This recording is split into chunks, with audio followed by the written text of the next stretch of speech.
Então, pessoa, vamos de eixo.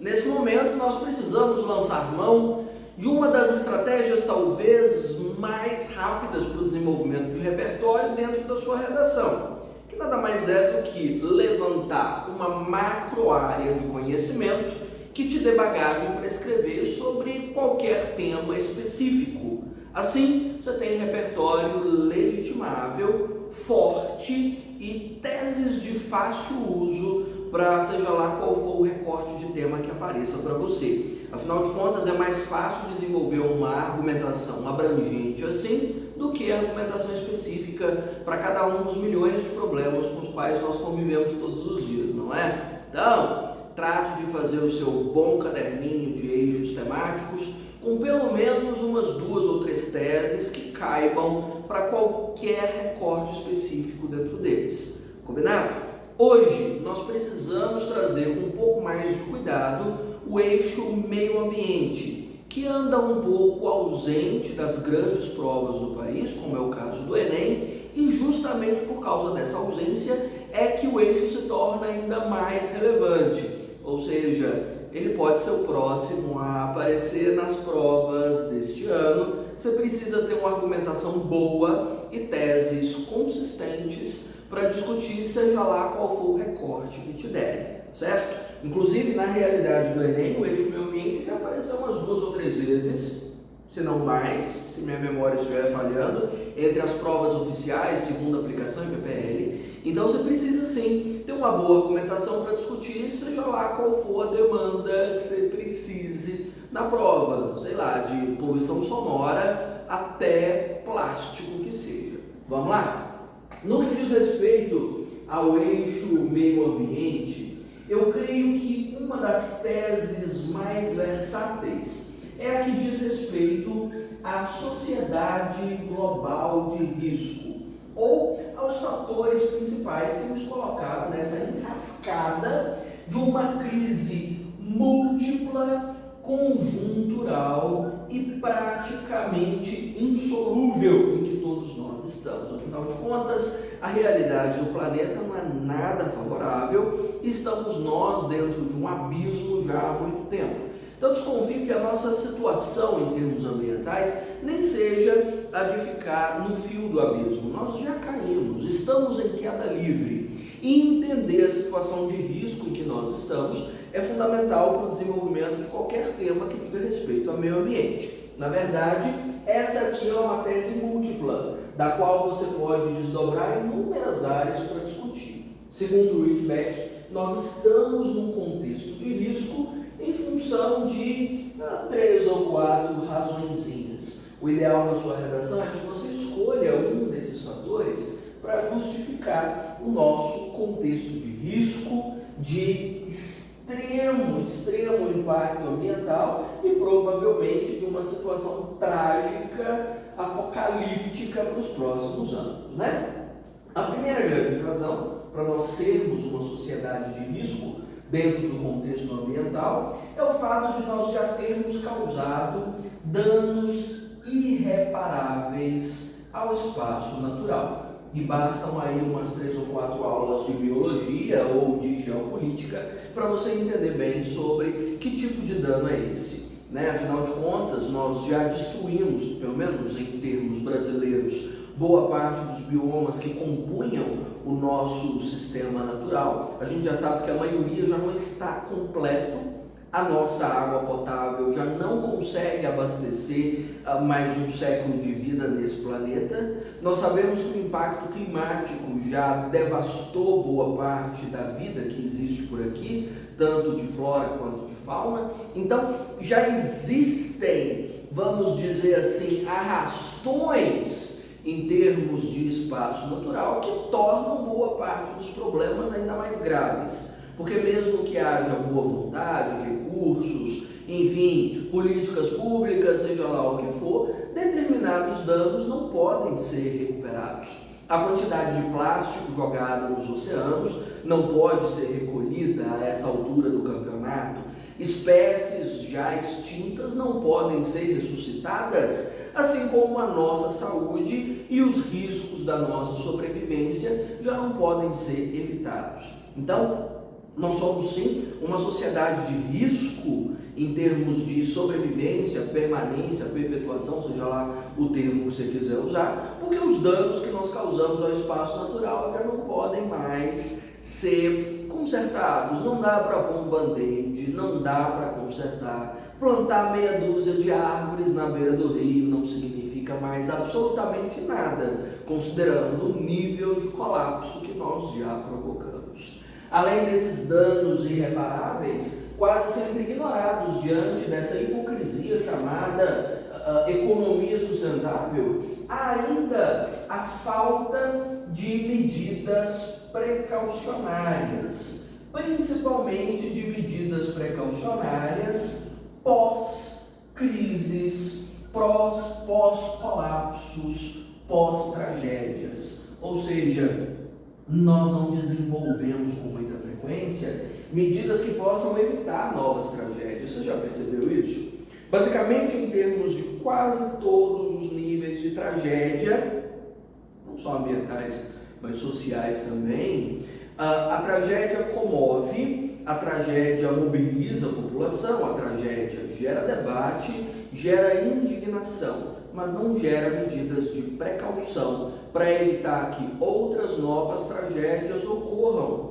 Recentemente, por exemplo, você viu o grande colapso ambiental e social que o rompimento da barragem Mariana em Minas Gerais causou. O estrago que fez, o trauma que provocou, as inúmeras mortes e os danos irreparáveis àquele ecossistema. E não houve medidas para evitar que novos danos ocorram. Então, dentro da sua tese, o fato de nós sermos uma sociedade de grande risco envolve, inevitavelmente, a falta de medidas precaucionárias, a falta de medidas que evitem novos colapsos. E quanto menos medidas, mais próximos nós ficamos, de fato, de colapsos ainda mais profundos. Além da falta de medidas precaucionárias, talvez uma causa dessa falta é a ausência de especialistas em risco. Nós não temos quem diga o que fazer, você já percebeu?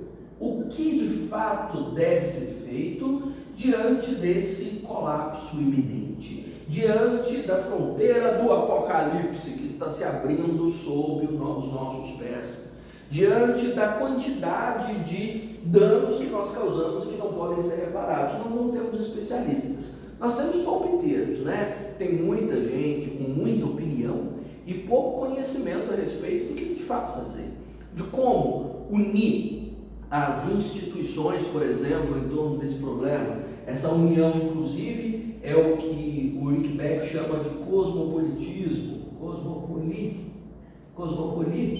Analfabetismo, né? Cosmopolitismo, essa união toda, como é que faz? Como é que opera? Como é que funciona? Nós não sabemos como fazer. Como unir as instituições, como unir estados, como unir setores do governo, unir poderes, unir dinheiro, iniciativas, unir desespero. O que eu faço? O que eu começo a fazer hoje? O que eu tenho que fazer? Que risco realmente eu corro? Que risco a minha família hoje sofre? De que maneira atenuar? Porque evitar nós não vamos evitar, mas como eu posso atenuar? Como eu posso tornar a vida um pouquinho menos trágica? Não tem. E claro, como último ponto aqui, a diluição da nossa percepção, ou mesmo das fronteiras reais do espaço-tempo. Hoje nós temos uma dificuldade gigante de perceber que grandes colapsos ambientais ou grandes transformações sociais são parte da vida atual. Nós temos uma dificuldade absurda de perceber, por exemplo, que as revoluções industriais começadas no século XVIII são a vida que nós levamos agora e que praticamente tudo que nós colocamos com uma distância histórica gigantesca são o nosso presente. Da mesma forma que nós não conseguimos perceber o nível da interdependência em que todos nós estamos. Afinal de contas, o que acontece em qualquer ponta do planeta reverbera na minha vida dentro da minha casa. Tudo está intimamente conectado em termos de espaço, tudo está próximo de mim, mesmo que os anos digam que gera distância, tudo está intimamente vinculado em termos ambientais. Eu não posso ignorar o que acontece do outro lado do planeta porque diz respeito à minha vida. Eu não posso ignorar o que aconteceu 2, 3 séculos atrás porque isso é a síntese do meu presente. Da mesma forma que eu preciso entender que o meu presente é a matriz do que vai ser gerado no futuro. Então, nós temos uma diluição completa das fronteiras de espaço e de tempo, e a não percepção desse fluxo contínuo, desse contínuo, como muitos dos especialistas dizem, a ausência de percepção disso faz com que nós nos tornemos mais riscados ainda, um contexto mais grave ainda, e nos coloca dentro de um cenário de colapso a qualquer momento. Faz sentido para você?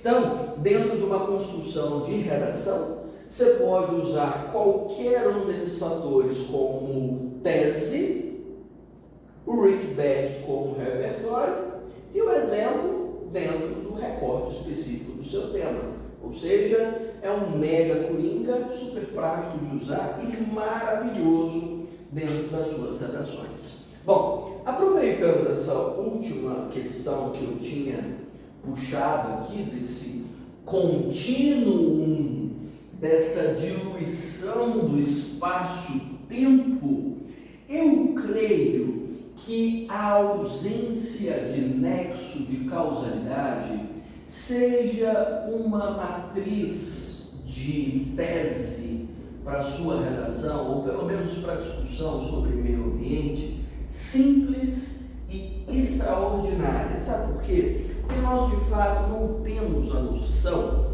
de que hoje as nossas ações determinam tudo que vai existir nesse planeta daqui 1 ano, daqui 10 anos, daqui 100 anos, daqui 1000 anos. Da mesma forma que nós não temos nenhuma noção de que a forma como nós lidamos com o consumo, com o lixo, com recursos naturais, com o espaço antropogênico, com a nossa realidade, com as nossas vivências, determina a nossa saúde, determina o acesso ao alimento, determina quem vive, quem morre de causas naturais, de arboviroses, de pandemias, seja lá do que for. Ou seja, nós não temos muita noção daquilo que Max Weber chama de ação social, de existir no mundo interferindo na vida dos outros, na vida do planeta. Ou seja, da relação de causa e consequência que existe infinitamente interligada em relação a tudo que está nesse planeta. Ou seja, a gente acha que os colapsos não tem nada a ver com a gente, que as tragédias não tem nada a ver com a gente, que a extinção de espécies não vai nos afetar, que o aumento das temperaturas do planeta é algo que a gente tem que conviver, não há o que fazer. Enfim, nós colocamos tudo dentro de uma dimensão de exterioridade. Esse conceito de exterioridade é discutido pelo grande Sir Nicholas Stern, ou seja, de uma noção de vida, de fenômeno, de existência meio desconectada, sabe? Como se a nossa vidinha doméstica, cafona e medíocre, não fosse minimamente afetada pelos grandes fenômenos, pelos grandes colapsos e tragédias do mundo, e como se a nossa vidinha doméstica, medíocre, insignificante, não afetasse o planeta drasticamente, como se nós não estivéssemos levantando tijolinho sobre tijolinho dos grandes colapsos que o mundo ainda vai viver, como se nós não estivéssemos construindo as tragédias que os nossos filhos e netos vão sofrer, e nós inclusive, já sofremos, já estamos sofrendo. Na verdade, esse nexo de causalidade tem dependido cada vez menos da evolução do tempo, tem sido rápido. O karma vem, minha senhora, e não demora a vir, É coisa de 1, 2 anos, nós já estamos colhendo as consequências. Velocidade é a marca desse planeta. Então, a ausência disso acaba sendo uma marca da alienação, que é a principal matriz da sua tese, Sua tese é a alienação, justificada por essa esterilidade, por essa ausência de nexo de causalidade. Nós somos um bando de idiotas que não percebemos o quão graves são as nossas ações em relação ao planeta e a forma como nós impactamos o espaço natural. Grave, sério, concorda? Concorda, né? Claro que você concorda. Além disso, além da ausência desse nexo de causalidade, da percepção do quão graves são as nossas ações sobre o mundo e o quão graves as ações do mundo são sobre nós, né, nessa interdependência, que inclusive Zygmunt Bauman defendeu bastante como uma das marcas da ultramodernidade, eu acredito que uma tese super interessante seja meio a negligência dessa sustentabilidade. Sustentabilidade, na verdade, virou uma bolha dentro dos movimentos sociais, você concorda? Não é uma coisa amplamente discutida, não é marca dos governos nacionais, e nós vivemos uma espécie de retomada daquele pensamento lá atrás do milagre da industrialização. O que significa isso? Os riscos todos apontados pelo debate sobre sustentabilidade, preservação do espaço ambiental, manutenção das espécies e companhia, foi relegado a uma bolha de hippies desocupados, e nós voltamos com a ideia de que é preciso colocar a economia e o desenvolvimento do mercado acima de todas as coisas, acima da preservação ambiental, acima da noção de sustentabilidade, acima da relevância de clima, de ecossistema ou de qualquer outra coisa que diga respeito ao meio ambiente, né? Então, essa retomada do milagre da industrialização está combinado à marginalização dos movimentos ambientais, dos movimentos que surgiram, na verdade, lá pelo início do século XX e ganharam grande força pelos anos 60, 70,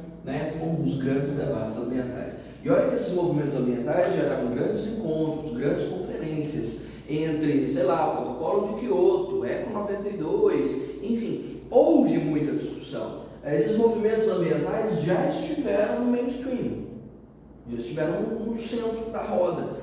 No entanto, hoje são marginais. Essa marginalização diz respeito a essas bolhas de debate. E você sabe muito bem como essas bolhas funcionam. Afinal, você deve ter alguma rede social, um Twitter, um Instagram, um Facebook, um TikTok que seja. E você sabe muito bem que chega para você só o conteúdo vinculado ao que você realmente consome ou aquilo que você gosta. Você não tem acesso ao que o mundo todo discute ou aquilo que é mais relevante para o planeta. Você tem acesso àquilo que combina mais com as suas preferências. Bolhas, né? Tribos de discussão. Então, o meio ambiente ficou meio que bolha. É a bolha ali, sei lá, do vegano, do ambientalista, e não necessariamente uma discussão de Estado, uma pauta de Estado, né? A gente diz que essa retomada do milagre da industrialização é uma espécie de pós-ambientalismo. É como se o ambientalismo, com a força que existiu, já tivesse passado, né? Já tivesse ficado para trás. Esses movimentos sociais, ou chamados na época de movimentos verdes, são coisa de gente lunática, e nós ressuscitamos aquele velho neoliberalismo, não neoliberalismo discutido lá atrás por Adam Smith, aquele lá já está longe da nossa realidade, mas aquele neoliberalismo colocado em prática a partir do consenso de Washington em 1989, numa confabulação de Dona Margaret Thatcher e de seu Ronald Reagan, né, os grandes donos do mercado internacional, as grandes potências econômicas do planeta, na época e até agora, né, trazendo a questão do mercado como soberana. Então, é esse mercado soberano, é o lucro como valor valor fundamental, ou como diria Kant, como lei régia, né? Como valor régio, valor áureo, acima de todas as coisas, mercado, lucro e desenvolvimento. E abaixo do mercado, sofrendo o que for necessário para o mercado prosperar, está meio ambiente, está cidadania, estão valores sociais, estão valores históricos, seja lá o que for, mercado, lucro preponderantes. Nós vivemos essa realidade e basta que você abra aí suas redes sociais para você ter provas disso. Não importa se vidas são sacrificadas, não importa se pessoas são escravizadas, não importa que tipo de dano moral, de abuso ou de assédio ocorra, não importa quantas florestas e animais precisam ser mortos, não importa quantos rios precisam ser drenados, não importa quantas florestas precisam ser asfaltadas, importa que o mercado prospere. Não há uma noção de, vamos dizer, um sistema de proto-cooperação. Não, nós não vivemos hoje, nas nossas relações interespecíficas, um processo de proto-cooperação, de comensalismo, em que todos nós poderíamos compartilhar os mesmos recursos sem que ninguém fosse afetado. Não, nós vivemos uma realidade de predatismo. O mercado é o grande predador e para nós restam duas opções. Ou nós nos aliamos ao mercado nesse predatismo, ou nós somos as vítimas dele, do grande rolo compressor do mercado. Não sobra muita coisa no meio dessa jogada, né? Essa dinâmica vem crescendo de 89 em diante, e quanto mais esses valores ganham espaço, menos espaço tem o ambientalismo, menos credibilidade os movimentos verdes têm, menos ações reais esses grandes encontros e conferências geram, cada vez mais eles só são mesmo, como eu diria, plásticos, né? Eu estou falando do meio ambiente, só de aparência mesmo, só para falar que tem. As grandes metas de preservação, de redução de CO2, não sei mais o que, só mesmo são para papel, são para fazer bonito, só. Então, nós não temos um Estado que garanta essa preservação. O mercado soberano, né, que eu escrevi, tá? Disfarça, né? O mercado é soberano, comanda tudo, é a lei do lucro e o resto que lute, né, para sobreviver. Obviamente, dentro dessa discussão desse eixo, existem milhares de outras teses que envolvem a ação dos movimentos da Revolução Verde, das revoluções industriais, de ambientalismos de Chico Mendes e companhia, há muitas. No entanto, minha intenção com você aqui não é esgotar o assunto, é te dar uma primeira linha de teses para você usar, para você aplicar e testar se funcionam. Funcionou? Maravilha! Salvou sua vida nos temas ambientais. Não funcionou? Me conta, trago parte 2, parte 3, parte 20, quantas forem necessárias para você dominar isso, combinado? Vou esperar seu feedback, me conta aí, funciona, não funciona, faço mais, deixo assim?